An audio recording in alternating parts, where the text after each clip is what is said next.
And I'd like to invite AIA Virginia's president to make a few welcoming remarks. Thank you so much, Ria. Good morning, everyone. It's a privilege to welcome you to our session, Women in Design. What a great way to kick off ArchEx 2021. As Ria mentioned, we are so grateful to all of our sponsors. Without them, this session and this conference just would not be possible. Thank all of you for showing up today. Thank you all for caring so deeply about the future of our profession to engage in this conversation. The opportunities that women have in architecture have improved since I graduated from school, and we're making a lot of progress, but there is still work to do.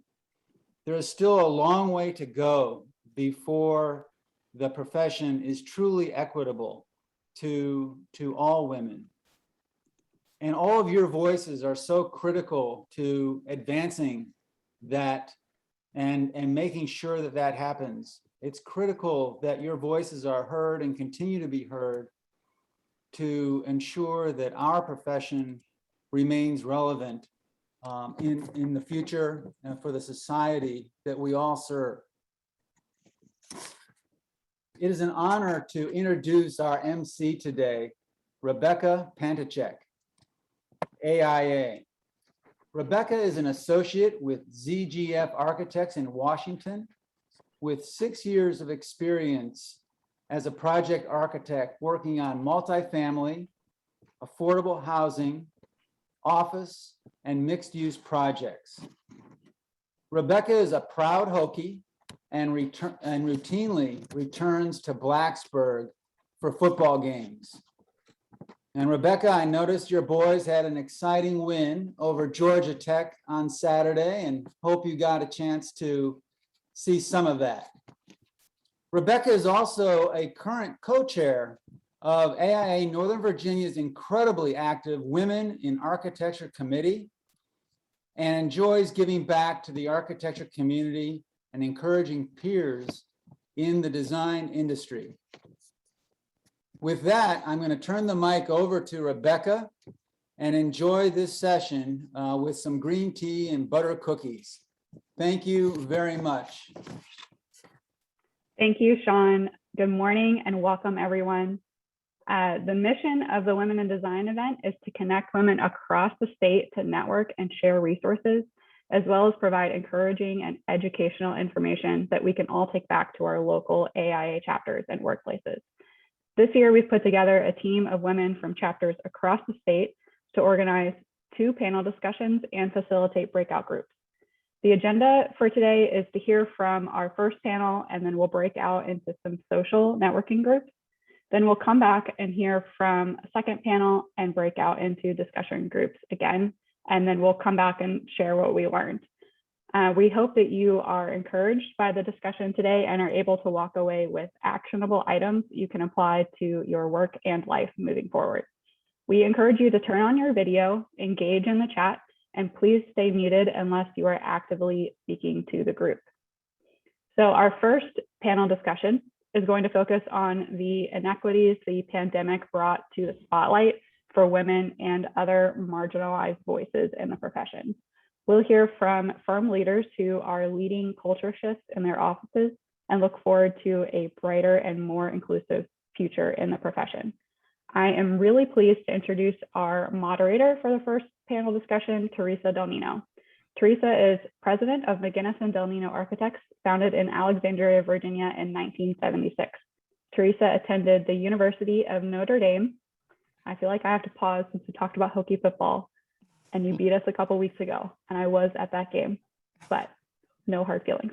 I still love you. So she attended Notre Dame and has practiced internationally, designing projects for clients such as the United Nations and international medical organizations.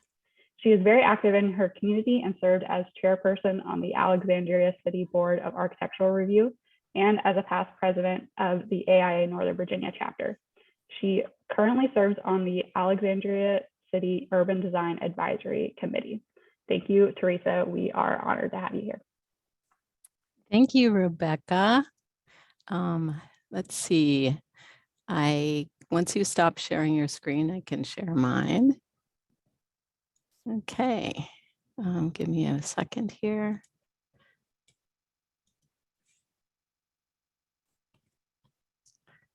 Okay, let me see.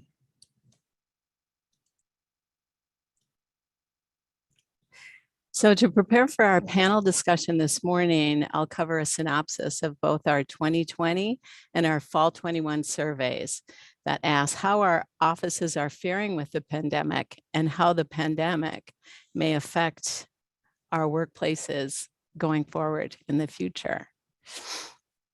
So the impetus for putting our first survey together was seeing how COVID-19 was affecting women throughout the country. Across the country, there are 1.8 million fewer women in the workplace than before the pandemic. And so we wanted to understand how our firms have adjusted their offices and their culture, especially including the challenges of teleworking, the feeling of isolation, and homeschooling. So we had 160 respondents, predominantly from the DMV. 2/3 of the respondents were mid-career professionals, and 3/4 of them were men. The results of the survey showed that most of the people were working solely from home, 65%. About 1/3 of the respondents had a hybrid work and home office situation, which is basically at that time, nobody was working solely in the office. Approximately 25% of the offices had support from the payroll protection plan, and about 14% had support from the Families First Coronavirus Response Act. 40% of our respondents were working outside of normal office hours, 8 to 6, and 10% were working reduced hours, 10% were furloughed or laid off. But overall, the respondents felt that their offices were supportive, providing computers, office chairs, and remote access. In terms of how time was allocated, almost half of the respondents were spending 2 hours a day with either child or elder care, and as many as 20% of the respondents were spending 6 hours or more a day with child or elder care. So we thought that this was very telling. The other nice thing about this survey was maybe 90% of the respondents gave us an anecdotal narrative, and most of them were discussing about what we're doing going future what are our firms doing going from here. There was some anxiety about going back to work, full time. The events of the pandemic have turned our workplaces upside down. Companies are risking losing people at all levels of management. But this is also an opportunity for us to build a better workplace. Several challenges are looming large for us, including childcare, homeschooling responsibilities, mental health, and burnout. So the great majority of our office worked remotely during the past year. The one silver lining is that working remotely suddenly is not a stigma. But to fight the feelings of isolation, we've had to creatively reach out to each other with a myriad of different web conferencing and social interaction softwares. Here's a screenshot of our virtual office meeting during Halloween. As creative design professionals, we're leaders in affecting change in our built environment, instituting programs like LEED 2030 Challenge and Green Buildings. So now may be the chance for us to be leaders in our social environments, making changes in our workplaces to respond to employee needs and ultimately to strengthen our profession. So what is the big quit? This fall, we conducted another survey to understand our current office policies and get an idea about our future. The surveys were equally distributed across small, medium, and large firms, reaching counties throughout Virginia and the DMV. The survey is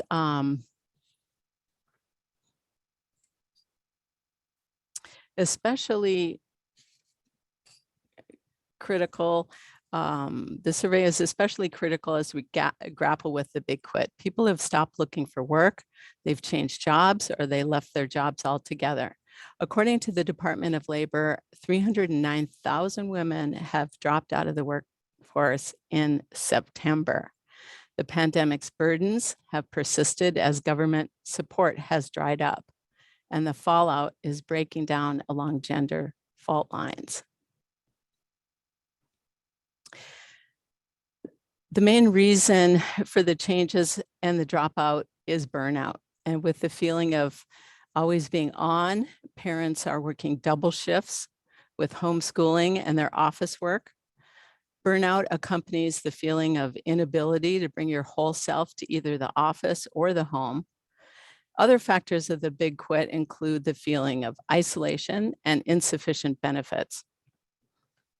Our recent survey indicated the majority of our offices provide personal flexible spending accounts and social equity training. Paid parental leave is a different story though. Paid family leave policies are typically a motivational tool for promoting career continuity. Over 50% of the respondents either didn't know or say that their firms do not provide maternity benefits. 75% say no paternity benefits and that, or they didn't know whether these benefits were provided. What was unexpected in these responses is that the majority of the negative responses came from DC offices. And DC is one of the few places that have initiated a state paid family leave law. The DC law provides coverage up to 70% of an employee's salary for 6 weeks. So because this is a universal benefit funded from DC employee payroll taxes, it eases the burden on small firms.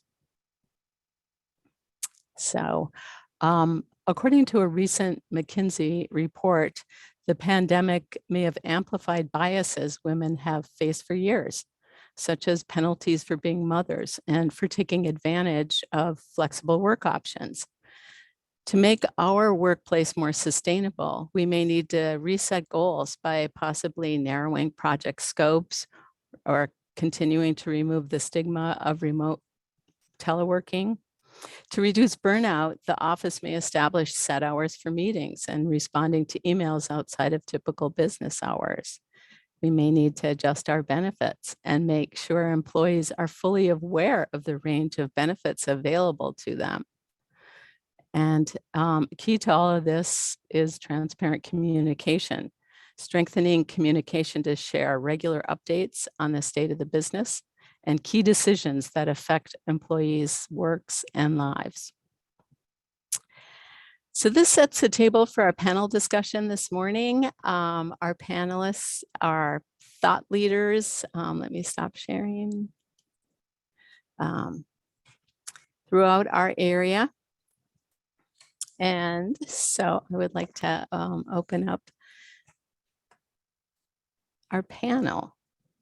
I can begin with the first question, and then as people respond, if they don't mind, reminding us of your name and a little bit about yourself. So I'd like to start with Mel. I'm going up in an order of firm size. Mel's firm is not so small. She's in Norfolk and maybe 20 people. And so how have the events in the past 18 months changed the way your office operates and the future of your firm's culture? In particular, with remote learning and increased demands on elder care, how have your firm accommodated staff with these significant constraints? Well, everyone.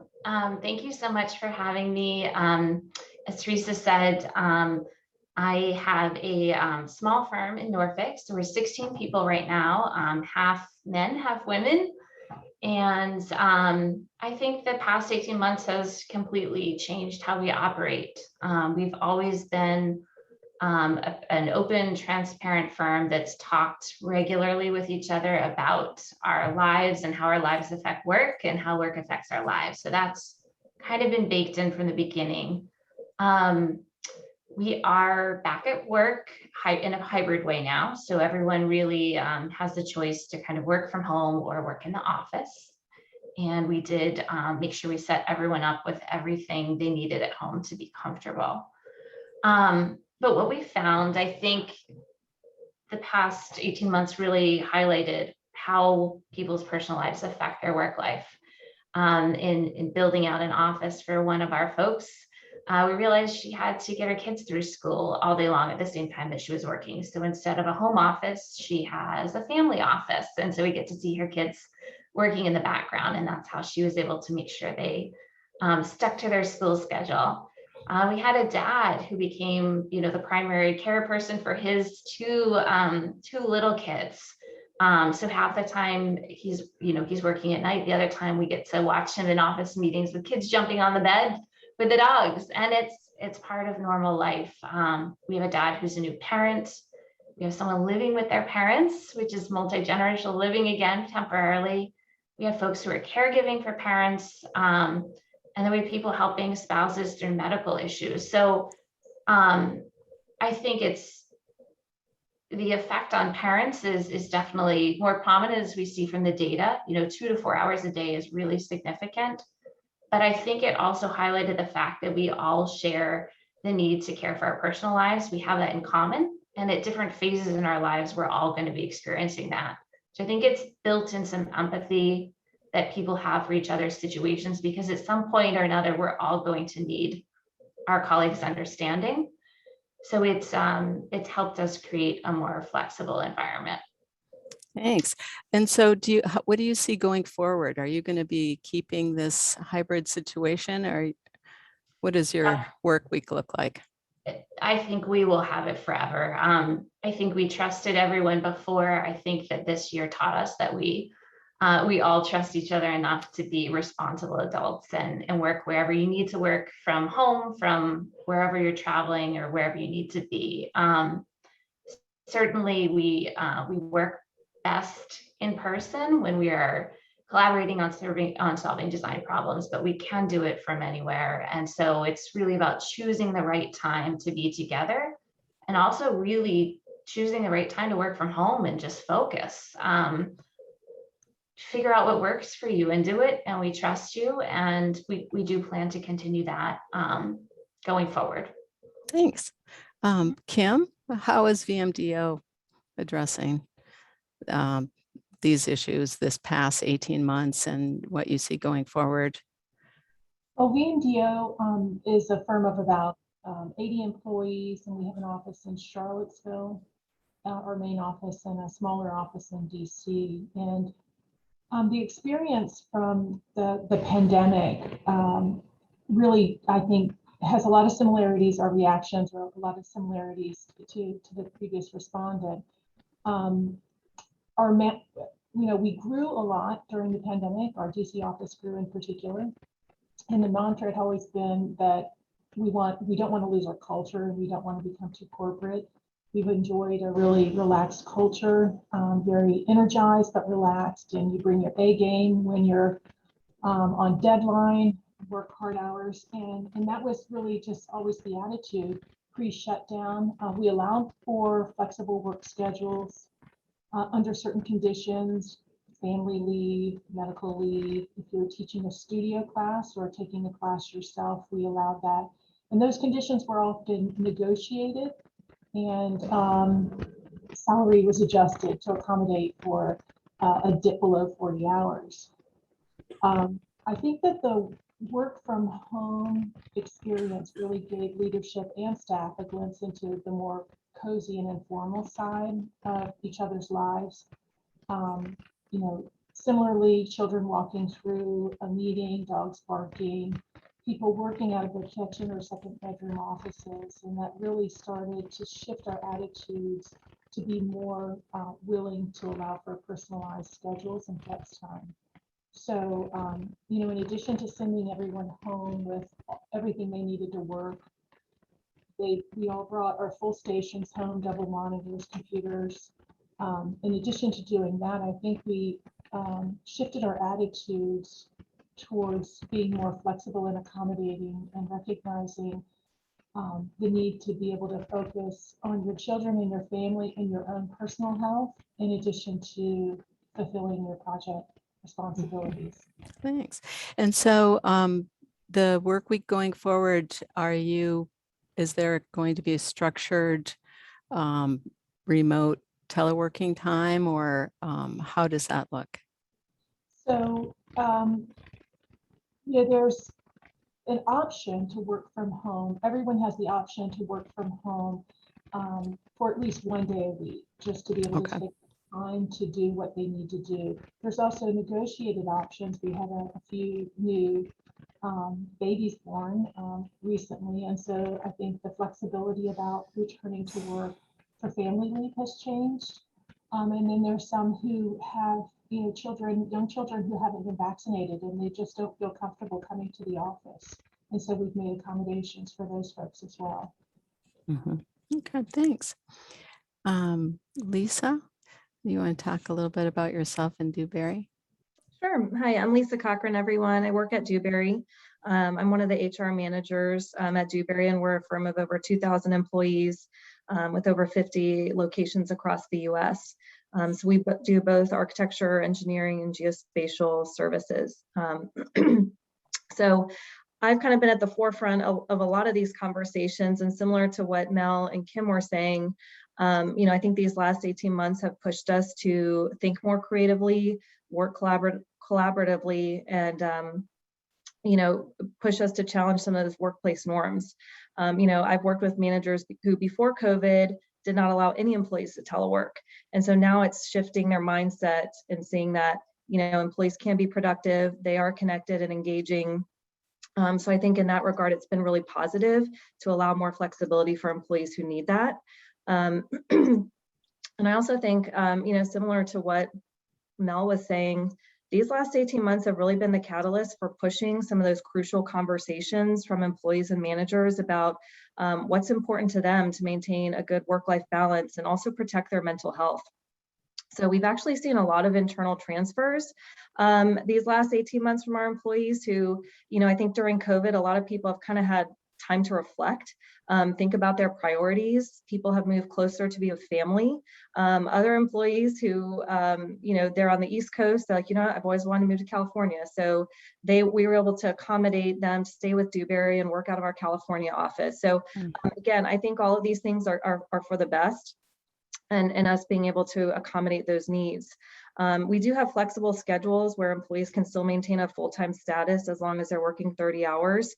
And so that's been really helpful. And, if they have elder care or daycare needs, while still maintaining benefits and accruing leave.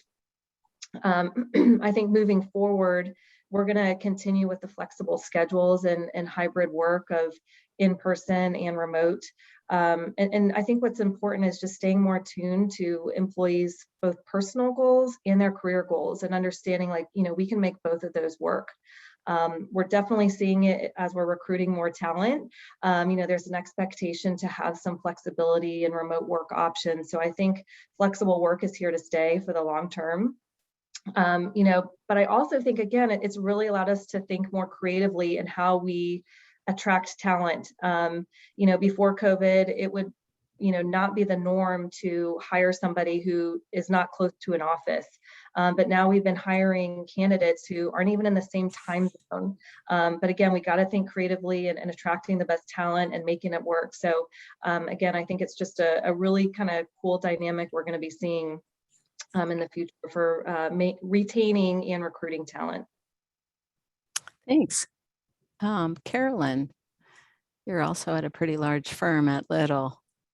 Yeah, not as big as Dewberry, but Little's about 400 people in 5 different locations across the country. And what we found, not to repeat everything that the other panelists have said, but we found we had very similar experiences. We had been lucky enough to go, everybody got a laptop in 2001. So our culture of working was pretty flexible to begin with. I think what I would say to people on their first day of work was, I'm a lousy babysitter and I trust you to be a grown-up and a professional. As long as you're getting your work done, I don't care when it happens. Having raised 2 children myself, I used to come home and turn on the TV and start drafting at night. So I totally understood it. But what I would say is that our default coming back, we've tried, like everyone, we've tried a lot of different things, trying to figure out how to meet people where they are and try to understand how to give them space, because we have a lot of caregivers, a lot of people that are caregiving. And we've had a lot of people who have had sort of mental health challenges during this time, whether they're taking care of someone else or whether they're by themselves. We've had a lot of people who live by themselves, without an animal or a pet or something like that. And there have been a lot of strains. We've had people within our culture who have been hospitalized for depression during this. We've had some people who work remotely who've been very challenged. And honestly, the best thing that we could do was help them find a job that was closer to where they were living. Some people that transferred during the pandemic, whose spouses were transferred, and they kept working for us, but they felt because they didn't have a culture to belong to, they were really challenged mentally, and it became a really important thing. We started a lot of different ERGs, employee resource groups, during this time, so that we could start to create groups where people felt the belonging, and most of them have belong in their title. And we increased our EAP benefits so that people had the ability to have more counseling if they needed it, and have professional help as well.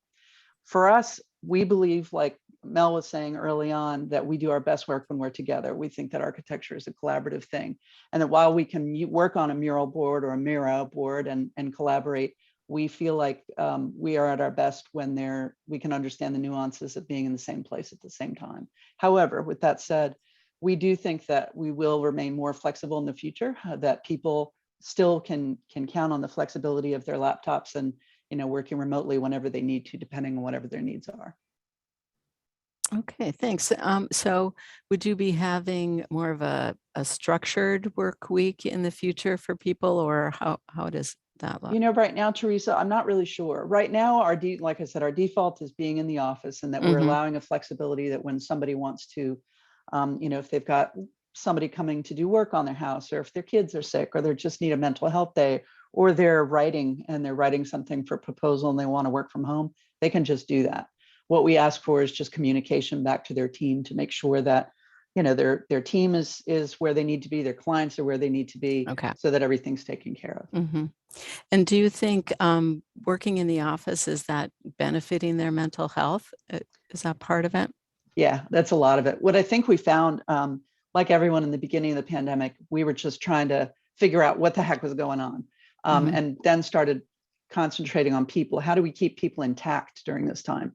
And what we noticed about halfway through was we started hearing a lot of distress from some of our folks, just because working alone is hard. And for all the reasons that you talked about in the survey, you tend to work longer. It's less efficient sometimes because you've got to be more intentional about how you collaborate with people. There are just more challenges. And then we also felt someone that I work with in my office in Arlington, Virginia, ended up having eye problems because he was working from home and his focal distance wasn't changing. So he started coming into the office early on just so that his focal distance could change.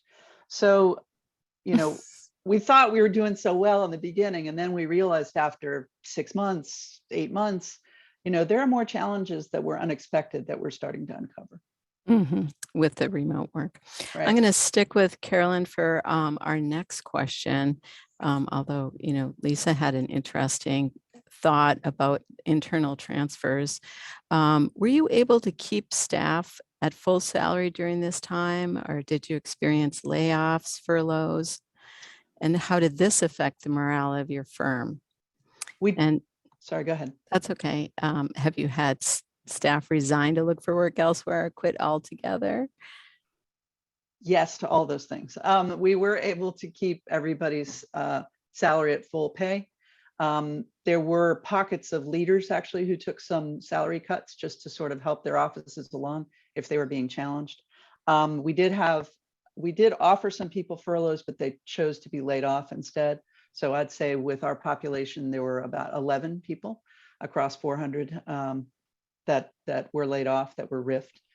So that was unfortunate, because even though the rest of the staff, I think, understood kind of why it was happening, anytime there's a change, you know, in personnel, I think it just sort of upsets the balance that people are used to. People, you know, sense loss when they have a coworker who leaves. And it was one of those things that we tried to stave off as long as we could.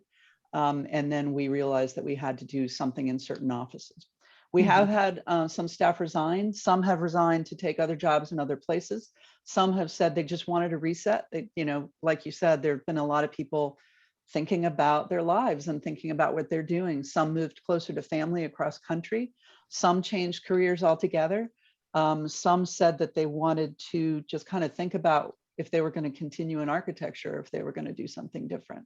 But I did actually look at our numbers, and we've had the same number of hires that we've had people resign. So I think there's this movement kind of within the industry that people are moving, looking for different things. That's good. Thank you. Lisa, what about Dewberry? You had a number of people there. Yeah, I mean, you know, during COVID, we keep referring to these last 18 months as HR boot camp.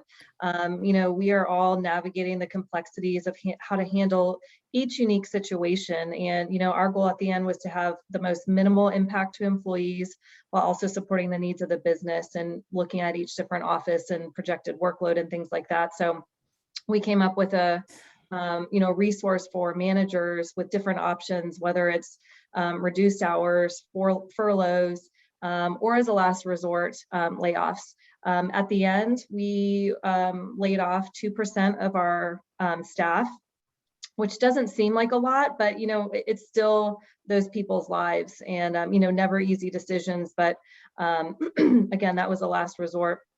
But when we did have to do layoffs, we offered outplacement services for several months to help those employees transition and give them the resources to network and update their resume to find new opportunities.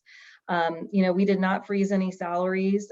We did continue to do our normal merit cycle for 2020. And, you know, I'm really proud that we made that decision, because, you know, we're definitely seeing change in the market conditions as things are picking up. Our voluntary attrition last quarter was 8%, and we're seeing that uptick a couple percentage points this last quarter. You know, now I think as the market's picking back up, kind of like what Carol was saying, you know, people want to either change careers. You know, some employee went to go be a yoga instructor. One employee started a food truck business with his brother. So just completely getting out of the architecture and engineering field altogether. So again, it's just interesting to see how COVID has impacted people's lives and given them that chance to kind of reflect and think about, you know, what's important. You know, they might thinking, I only have so long, and I just really want to do this. The time is now. So again, we are continuing though to be proactive to retain our employees and really focusing on career development discussions, succession planning, recognizing our employees, you know, as ways to retain critical staff. Okay, so 8%, and you said it might have gone up to 10% About of 10%. people deciding to leave. Is that much higher than it normally is, or do you have a baseline at Dewberry for that? Yeah, so the last couple years, again, before COVID, we were hovering between 10 and 11% voluntary attrition. Again, we did not see as much voluntary attrition during the peak of COVID, you know, because folks want to stay, maintain their job here. But we are seeing an uptick, definitely. And I think there's such a focus now on retaining our staff and connecting with staff. Mm-hmm. Interesting. What about you, Mel? Can you talk about keeping staff at full salary and layoffs, furloughs, involuntary? We're, as a smaller firm, we're a little bit different situation where we're able to be probably naturally a little bit more flexible and nimble We did well the past 2 years, so we have retained everyone and we've grown our staff, the design side, and we were able to give a couple rounds of raises, so we were really, really fortunate. That said, we have had all of the same struggles that Lisa and Kim just talked about, and I think there are probably times when people give some very serious thought to leaving WPA or leaving the profession, and we really kind of dug in on a one-on-one basis and tried to make sure we were there to talk, to support people. One thing that we did is we heard from so many people that were struggling with exercise, sleep, nutrition, anxiety, all of that. So we ended up hiring a dietitian to work with people to talk through all those topics. And there were groups of people working through that. Probably need to bring that back because the pandemic is not over and all of those same stresses still exist.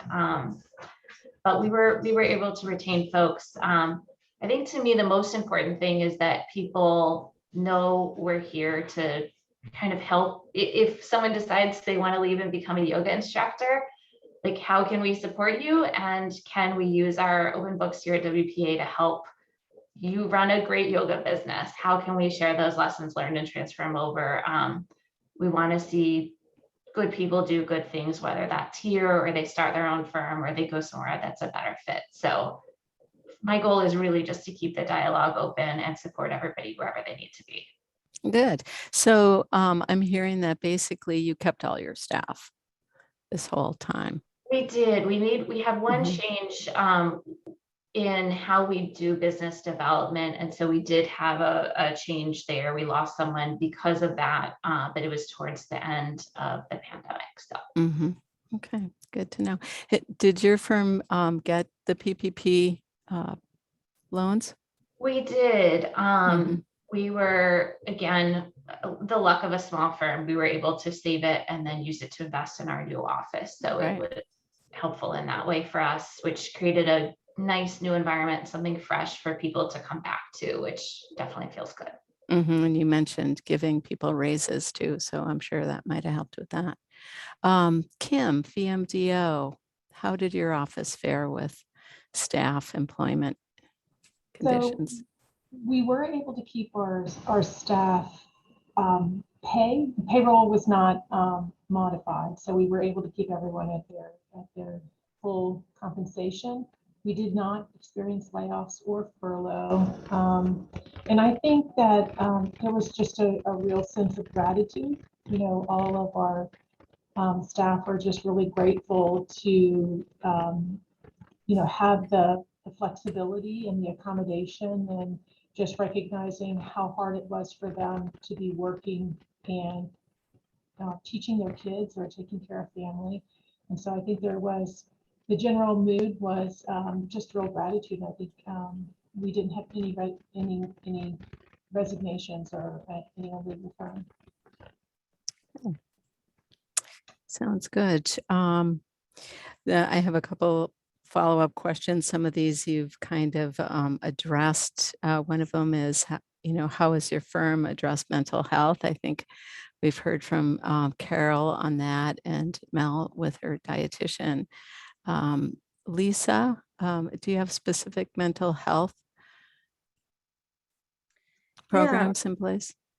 Yeah, so we do have an EAP program for our employees, which offers free resources and counseling. It is an anonymous service, so that is something that we have definitely been encouraging employees to do.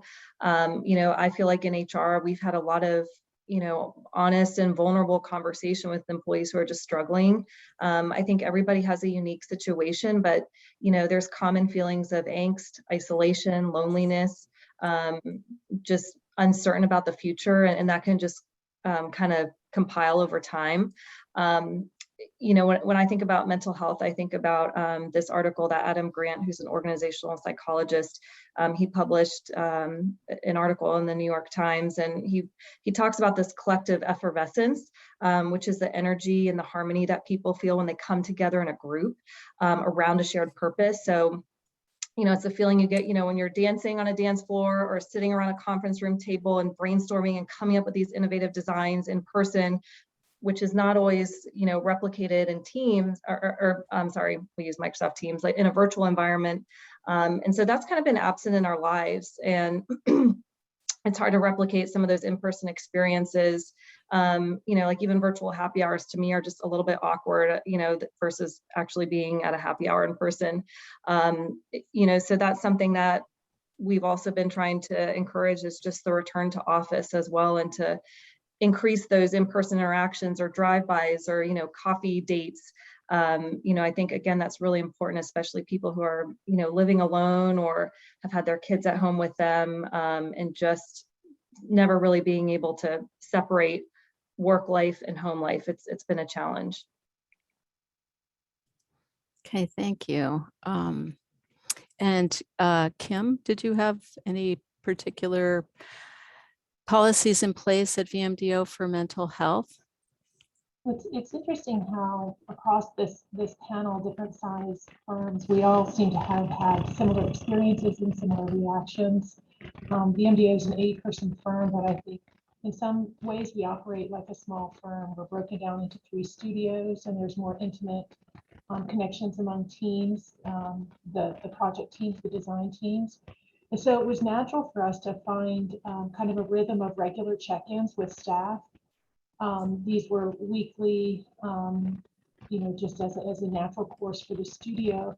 And in the conversations among the leadership, I think we recognized that we needed to make a little bit more of an effort to reach out to people specifically. And it turns out that it was a lot of the younger staff who didn't have a partner, didn't have, children, didn't have a parent nearby, and they really needed just to be,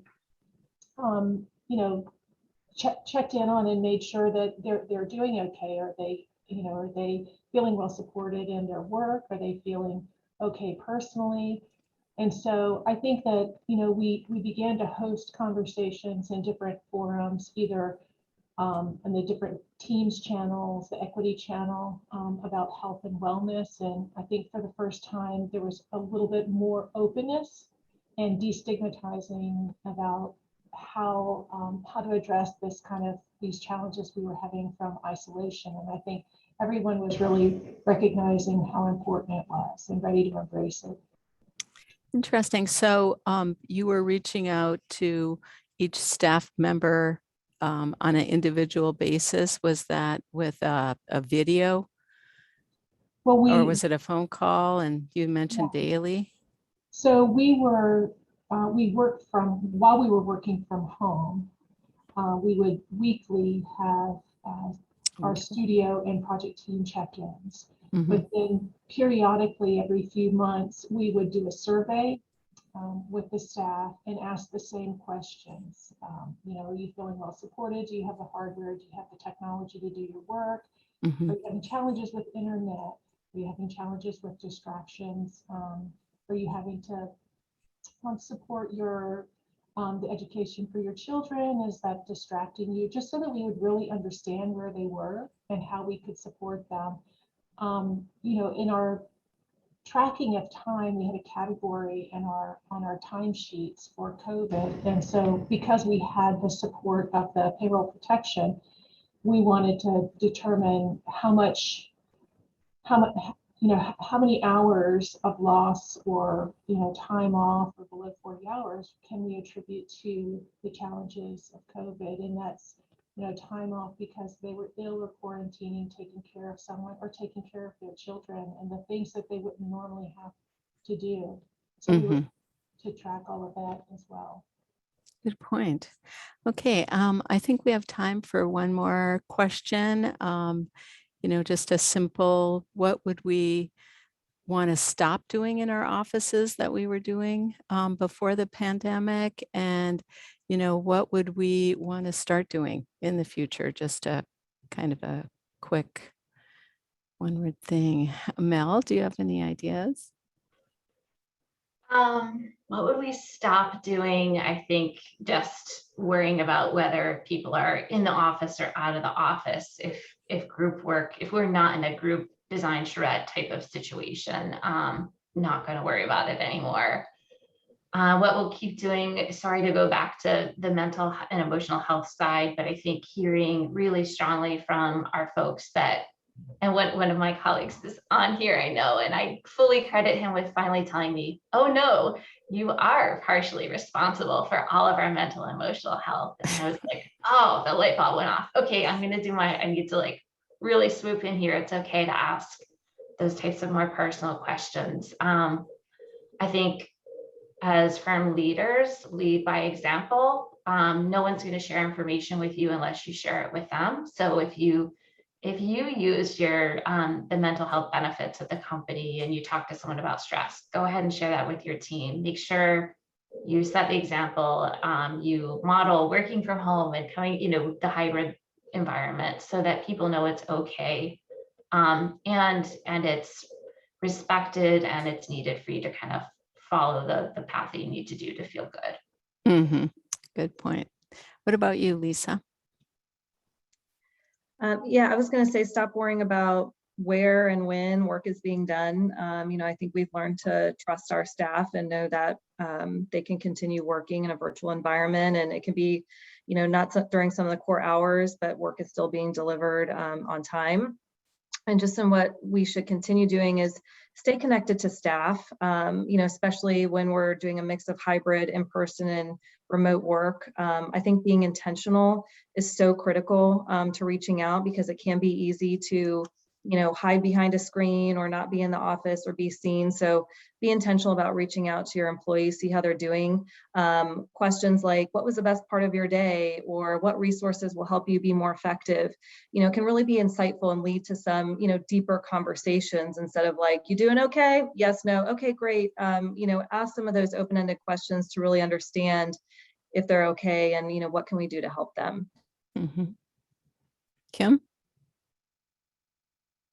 Well, I'm going to have to say I agree with Mel and Lisa wholeheartedly. I think adding to the lead by example, I think something about leadership is when you're sending emails between 9 p.m. and 3 in the morning and your staff is receiving an email with a date stamp at that time, I think they feel a certain obligation to be putting in that time and pushing that hard. And I think it's really important that we give people the grace to put boundaries around their personal and family life, and let them have some time to renew, to refresh, to spend some time so that they can come back creative and strong. So I think part of the leading by example is that that the leadership has to stay healthy mentally and emotionally by taking time off and not working until the wee hours, and kind of giving the impression that everyone is supposed to.